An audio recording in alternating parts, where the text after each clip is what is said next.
Hi everyone, and welcome to Dating for Nomads. Is Romance in the Cards for Us? Next slide. So my name is Jackie Blake, and as Maria discussed, I'm the author of Dating is a Spiritual Adventure, Avoid Red Flags, Rock the Journey, and Find the One, available on Amazon. And I'm a life coach specializing in dating and relationships. My book is sort of half memoir, half self-help account of me dating everyone in New York City and then now abroad. It's kind of like what I would have written for my 23-year-old self if I could like download everything I know now from my 23-year-old self. And when I lived in New York City, I lived there for 17 years before coming to Las Palmas. I had a very popular blog called Soulmate in the City, which I kind of played off Sex in the City because I've got the Sarah Jessica Parker thing, which was pretty popular. I've since discontinued the blog, but at the time it was rated top 10 dating blogs for 30-somethings by datingadvice.com. Next slide. So let's start talking about the benefits of dating as a nomad, because there are many. I hear a lot about the challenges, but there are definitely some benefits. So number one, the dating pool is so much cooler, more expansive, and culturally diverse than if you were a working stiff anywhere in the world.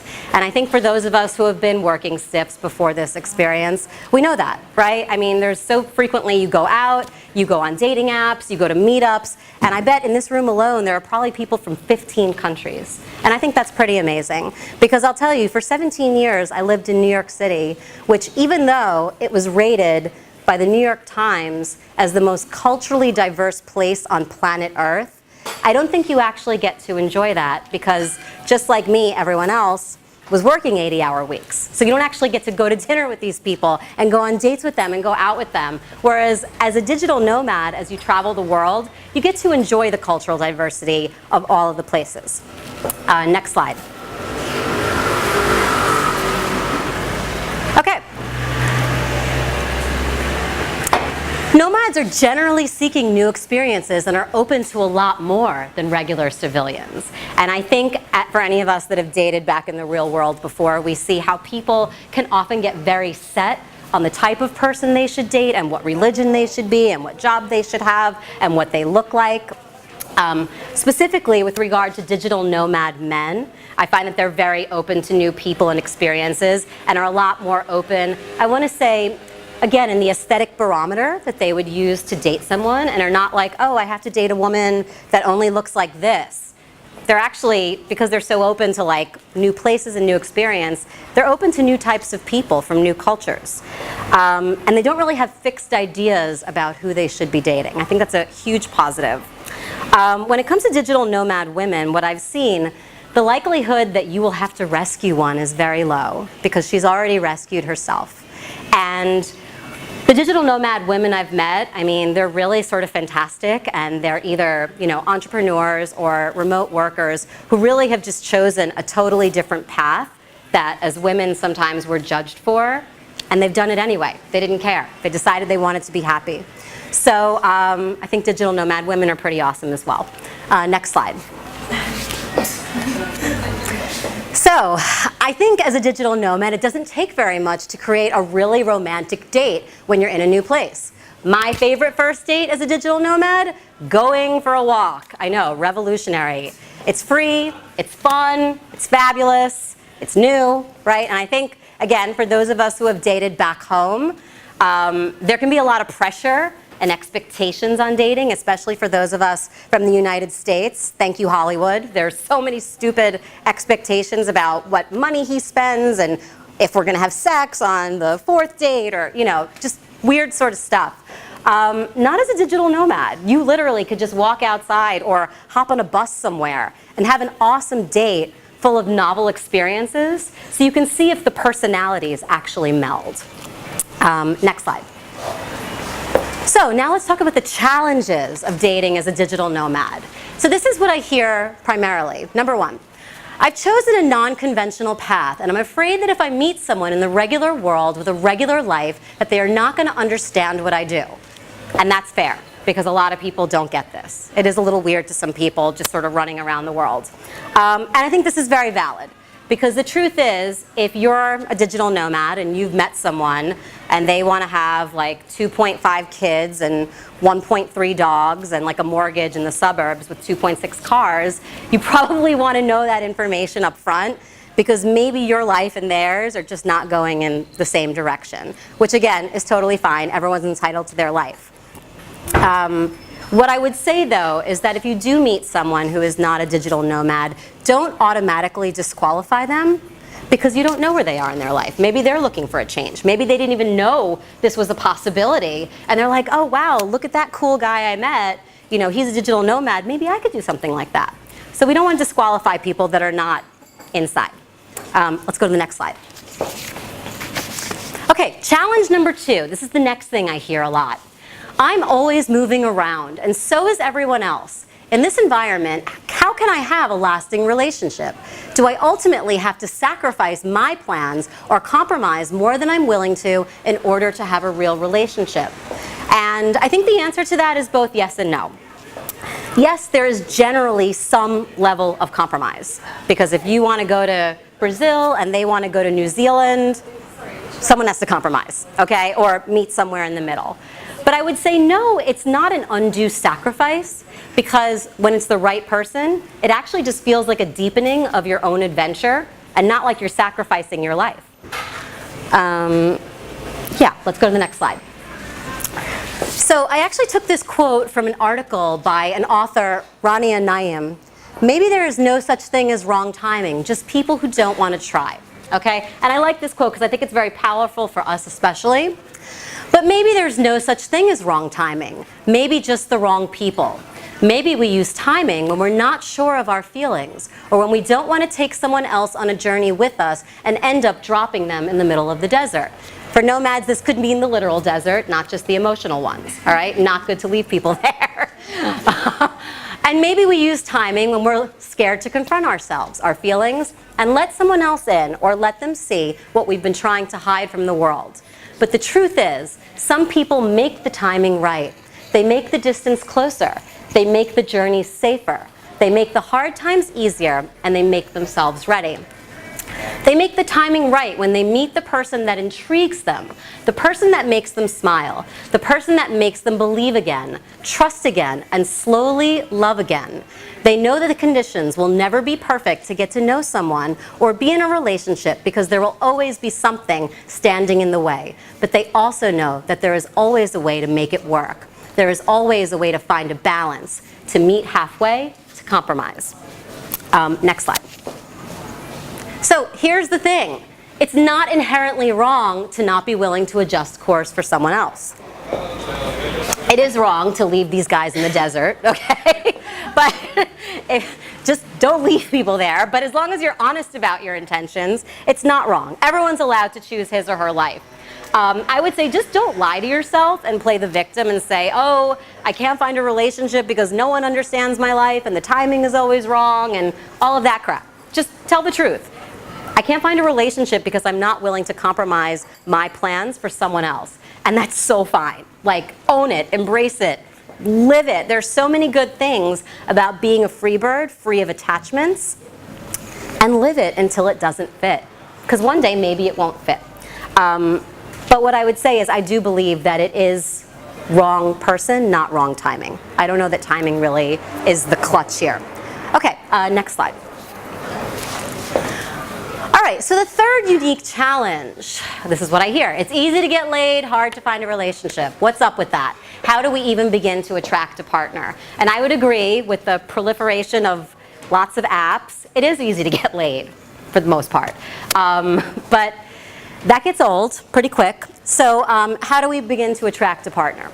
Well, I think it comes down to one word, okay? The V word, and not that V word. Next slide. This V word, vulnerability. And everyone hates that V word.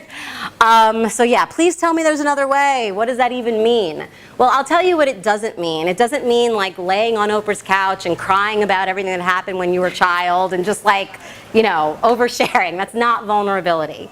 For me, in this context, vulnerability means having the courage to be your weird self.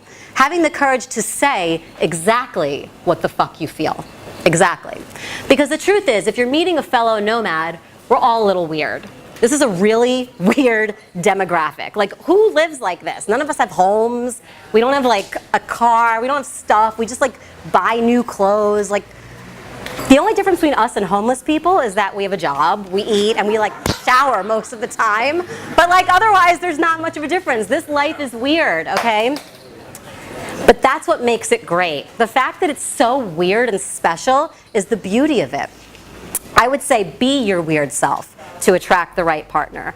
And actually, the things that make you the weirdest are probably going to be the sexiest to the right partner for you. Now that means those things are probably the hardest things to reveal, because revealing those is, again, employing a certain amount of vulnerability that makes what's important to us subject to the opinions of others. And yeah, that's valid, that's scary. But I think as digital nomads, none of us are strangers to judgment. I know I'm not. So we can all go through this.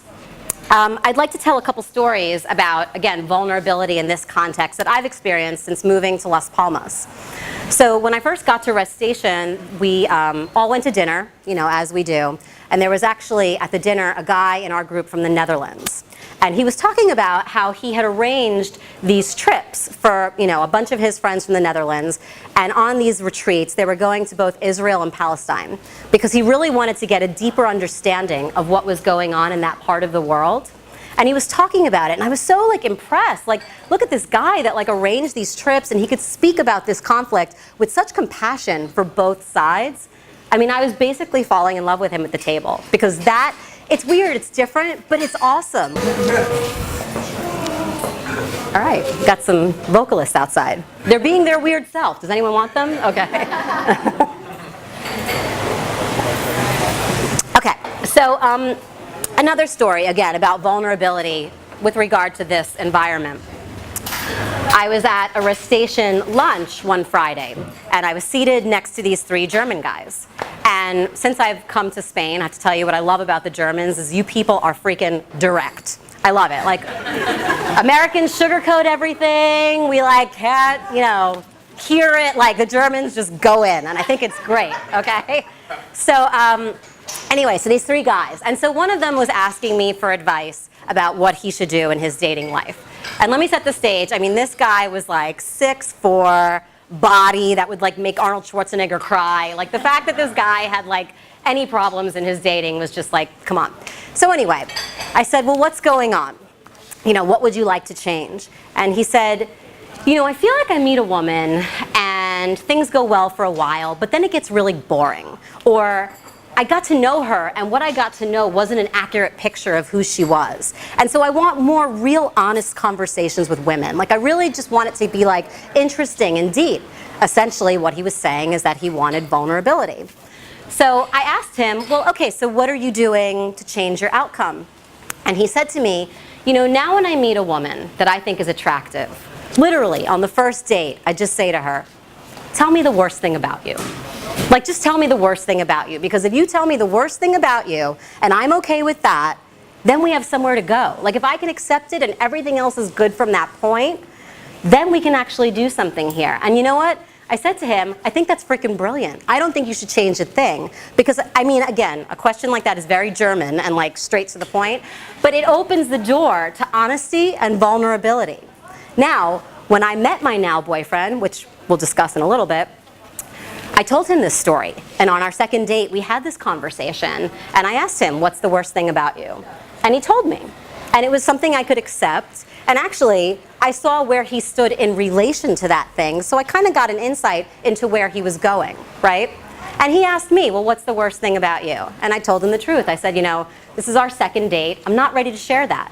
But it still opened the door for vulnerability down the road, and maybe like a week later when I realized I could trust him, I did tell him those things. And again, he could accept them and we could move on. So I really believe that vulnerability is the way, and it works. It's hard, but it works. All right, next slide. So start by getting honest with yourself. Here's your homework for the single people. Write down exactly whom you'd like to meet. And again, you can write physical traits, but I'd like you to be as open you know, with regard to that is possible, because you don't know what the person's going to look like. It's going to be awesome. You obviously want to write other qualities: kindness, intelligence, sense of humor, whatever's important to you. But here's the thing. Once you write it, you release it, and I want you to be open to who the universe brings you. And I mean really open. And I like to liken this to something that we all know very well, which is taking an adventure. And when you go on an adventure, you plan all the components. You know, I want to travel here, I'm going to have this car and these people, and maybe we'll go to this festival, and la la la. And what I think has probably happened for literally everyone in this room is the adventure you have is 1,000 times better than the adventure you could have planned. Because there are unknown elements that come into the mix. And I think it's the same thing with this exercise. You write what your intention is, but then let it go and see what can come in that's literally 1,000 times better than what you planned on. Next slide. Okay, so where to find a partner? Number one, the dating apps, which were the bane of my single existence. I absolutely hate them. I hated Tinder specifically because, you know, in New York and New Jersey, it was like really just like vulgar and raunchy, and I came to find it's the same here. So I kind of was like done with that. But it has worked for a lot of people. So if you're going to use them, just make sure you clean up the profile, accurate pictures, accurate, you know, body, face, everything. Have a friend of the opposite sex audit them to make sure you're presenting yourself the way you want to be, or in same-sex relationships, have a friend of the same sex audit. Yeah, I don't love dating apps as the number one way. All right, number two, meetups. Like this. I much prefer that because I think you really get to suss out who someone is in person. That's really important. I actually met my now boyfriend at Coffee Club in this room. So look around. You never know, okay? If you're single, just peep the person, you know, whatever. Anyway, you never know. I think meetups are great. I think we've all been on meetup.com. Tons of great meetups here and all over the world for digital nomads. Then there are all sorts of Facebook groups like Nomad Soulmates, which I just got on, which is great. And they actually just launched a new digital nomad dating app, which you can go to at nomadsoulmates.com. I actually signed up for it. I have a boyfriend. I just signed up for friendship just to meet people. But it honestly looked like a legit thing. I would say I wish when I was doing the dating apps that this app was there. I spoke to Aileen, the creator of this, and she had a lot of integrity around the project, so I really believe in it. But any Facebook Nomad page will do, specifically Gran Canaria Digital Nomads here.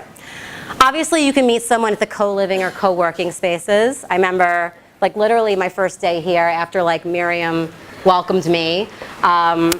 I was in the rest station and there was like an Argentinian guy, an Irish guy, and a Finnish guy like all walking to the shower in a towel on like day one. And I was, rest station, where have you been my whole life? Like, this is very much like a new environment. But anyway, you can obviously meet someone in your co-living, co-working.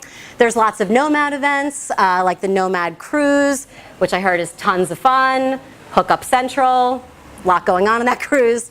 Nomad trains, super fun, Nomad Soulmate retreats. And I think when it comes to Nomad events, this is a really great idea. You're going to meet people that have very similar lives to you. And even if you don't meet your romantic soulmate, you're going to meet awesome people. So this is really a great way. So then in real life, gosh, does anyone get that lucky anymore? Just living their lives and meeting somebody? Yes. Okay, and I would like to say you can't intellectualize this because meeting someone is a miracle. So if you're not meeting someone in your life, it may be time for self-growth, self-reflection, business growth. Maybe you're meant to be somewhere else in the world. What I've seen from myself, my life, my clients, my family, my friends, and I believe in this, and you may disagree, I think that there is a such thing as destiny.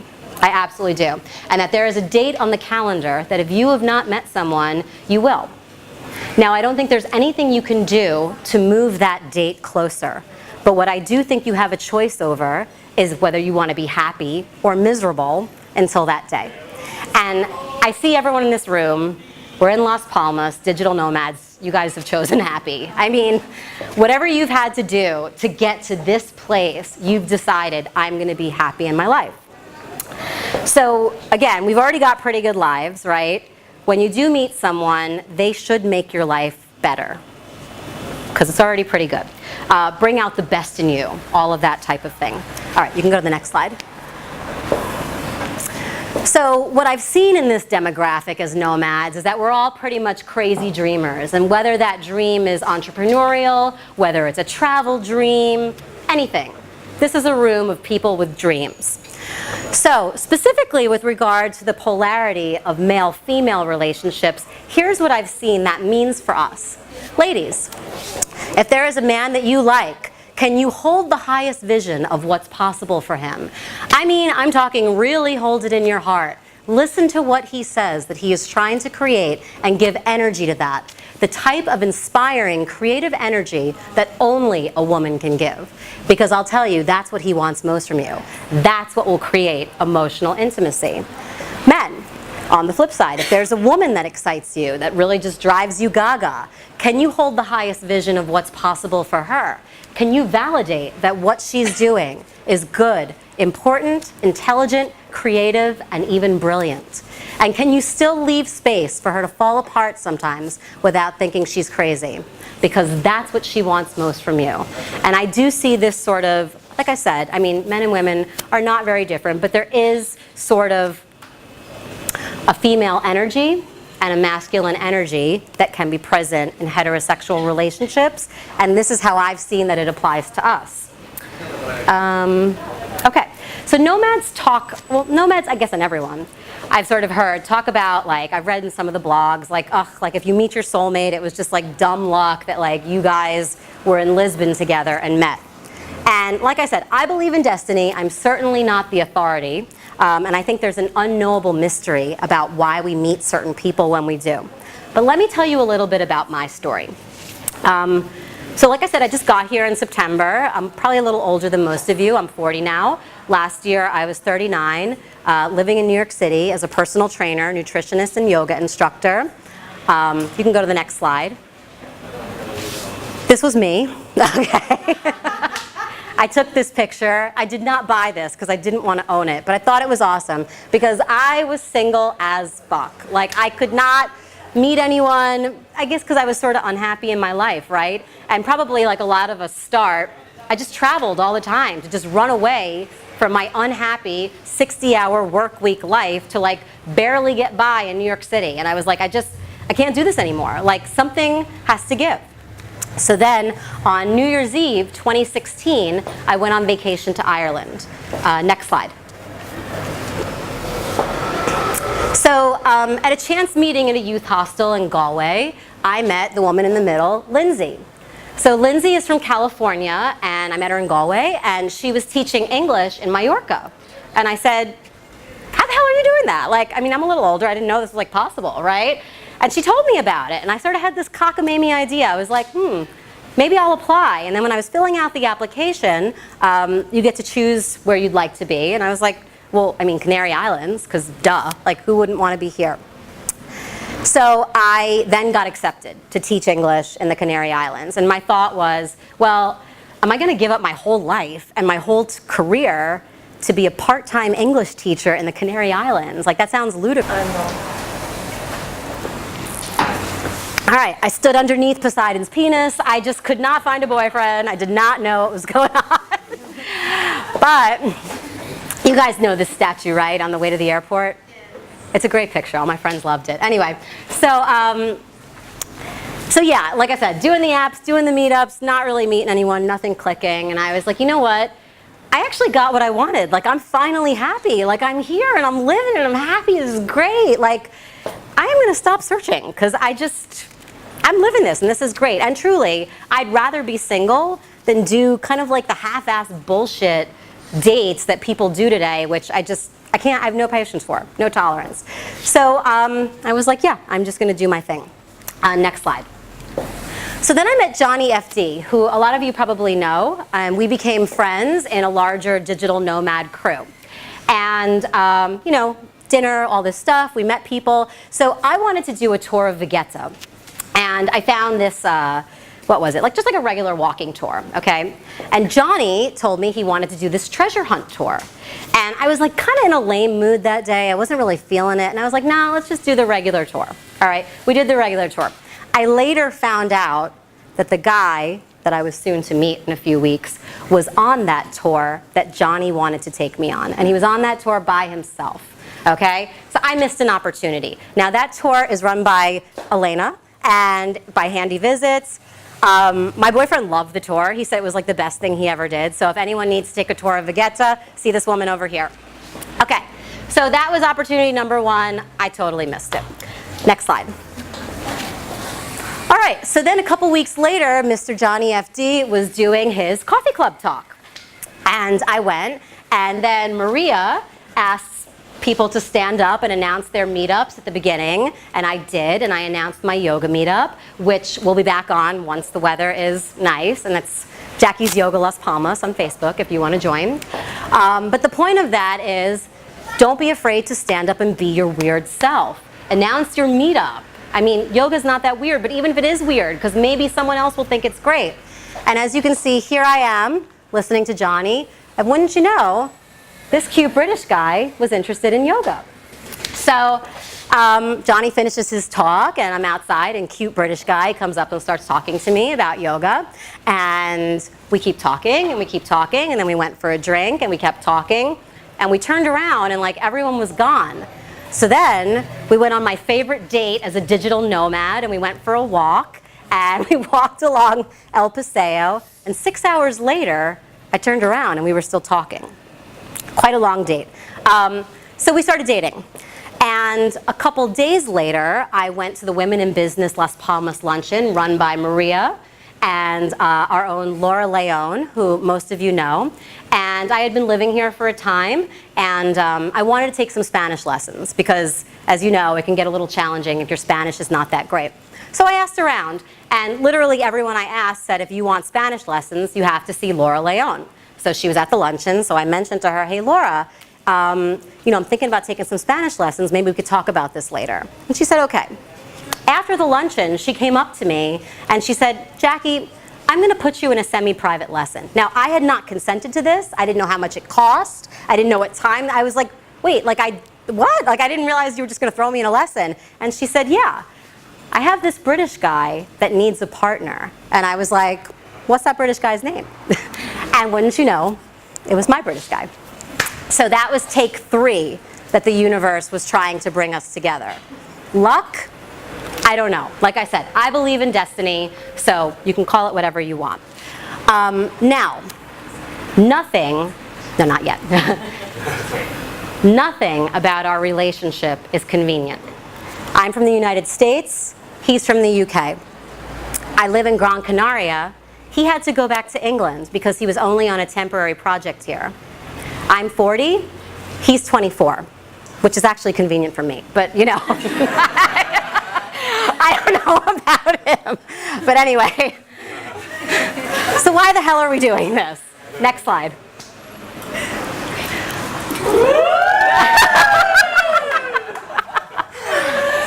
So that's why we're doing it. That's why I'm doing it. But anyway, I'm going to defer to Rumi, my boy Rumi up there, who says, explanation by the tongue makes things clear. Wait, explanation by the tongue makes most things clear, but love unexplained is clearer. And my reasons for doing this sort of completely inconvenient relationship defy the spoken word. I can't sit here and intellectualize it or describe it or tell you. Like I said, I believe in destiny, but I don't think we can describe it, and stuff like love and right partnership, it really can't be broken down into a formula. I'm just basically following what my heart is telling me to do, and I think if you asked him, he would say the same.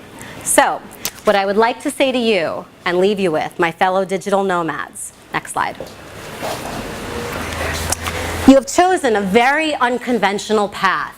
Nothing about the way you do life will be like the way you're supposed to do it. Take the same liberties in love. Have the confidence to follow the longings of your heart. Because at the end of the day, this is all a crapshoot. And yes, I know, when you take a chance in love, there's also the chance that it will fall apart, and that will hurt like hell. But at least you get to look yourself in the mirror and know that you had enough courage to take a chance on something you believed in. And that is the essence of being human. Next slide. So, if you'd like more information about me, You can find me at JackieBlake.com. I'm on Facebook as Jackie Blake. Instagram is Jack Suntour. YouTube, I had to use my government name, Jacqueline Blake. Someone already took my shortened name.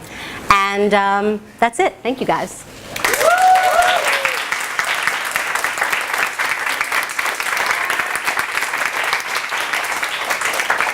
Okay. All right. I'm going to use the opportunity of being a host today, and I'm going to shoot a little video. So guys, say hi everyone. Woo! We're making a short program today for my friends back in Russia.